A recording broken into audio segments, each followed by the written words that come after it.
क्रांती news, आवाज सर्वसामान्यांचा। Dance सेवा मंडळ नाशिक संचलित जनता विद्यालय, कनिष्ठ महाविद्यालय व उच्च माध्यमिक व्यवसाय अभ्यासक्रम अभोणा इथं 15 ऑगस्ट भारतीय स्वातंत्र्य दिन उत्साहात साजरा करण्यात आला। प्राचार्य अनिल कुमार सागर यांच्या हस्ते ध्वजारोहण झाले। प्राध्यापक किरण सूर्यवंशी व प्राध्यापक केवळ वाघ यांनी वाद्यवृंदांसह देशभक्तीपर गीतांचे सादरीकरण केले।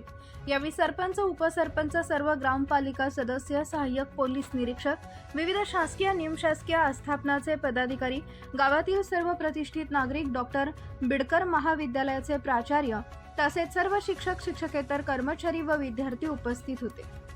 महाराष्ट्र क्रांती न्यूज साठी मुख्य संपादक प्रकाश बागुल, कळवण।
अशाच नवनवीन बातम्या पाहण्यासाठी आमच्या महाराष्ट्र क्रांती न्यूज या YouTube चॅनलला लाईक करा, सबस्क्राईब करा आणि बेल आयकॉनला प्रेस करा।